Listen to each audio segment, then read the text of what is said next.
Hello everyone, thank you for taking the time to view my presentation this week of public versus private sector organizations. This week I'd like to discuss private food service versus public food service, specifically fast food restaurants, anything in the private area versus uh, public school kitchens and food service. I'll mostly be touching on principles and concepts set out by Allison, Appleby, and Maslow, and how they work together in regards to, or how they differ in regards to public versus private when it comes to food service. You can see the similarities. They do both, obviously, they both prepare and serve food to the public. They both have to abide by and go by state laws and health codes that are set out for both.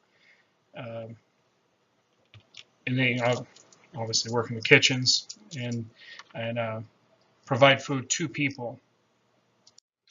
Now the differences in the private sector, it would seem the primary difference is why. What's the motivation? What's the purpose? What's the drive?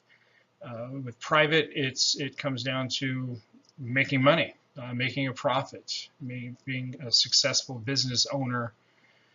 In the public sector, in a public school cafeteria, the motivation is completely different. It's not about making money or making a profit. It's about providing a basic nutritional need for the students.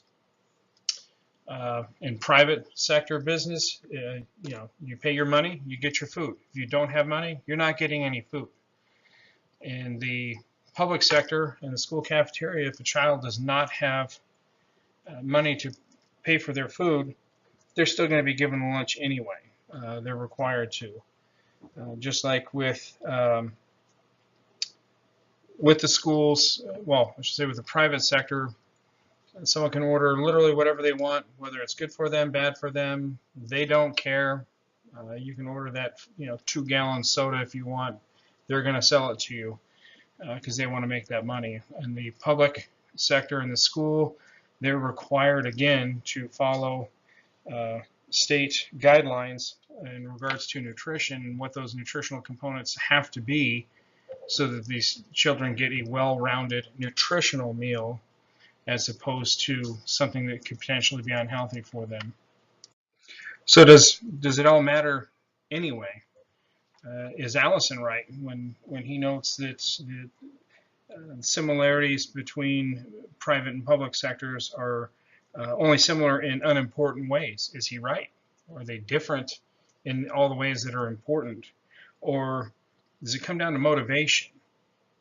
Does it come down to motivation, attitude? Like Appleby notes that everything ultimately is about your motivation, your attitude. Is it really different then? Okay, the purpose or the reason of, or the goal and the source of your motivation might be different between public and private, making money versus serving others. But the bottom line in both cases, it still is motivation. What your motivation is may be different, but ultimately it's still motivation. So I would argue that it doesn't matter. They are the same. They are similar in all ways. You just have different factors. And even if we bring Maslow in with his hierarchy of human motivation, he would argue that it also comes down to, again, motivation. Ultimately, going to the top of the pyramid with esteem and then self-actualization. On either side, you can make the argument being a successful business person and making a ton of money would bring you esteem and confidence in your achievement, and also self-actualization. Would you be successful in your business if you weren't being all that you could be or what you were meant to be? And on the other side, in public service, do you not get esteem and self-actualization from serving others? Is it about making money? No. To me, I would argue at the end it's about the motivation and the attitude. And that's it for me this week. Thank you for watching, and see you all next week.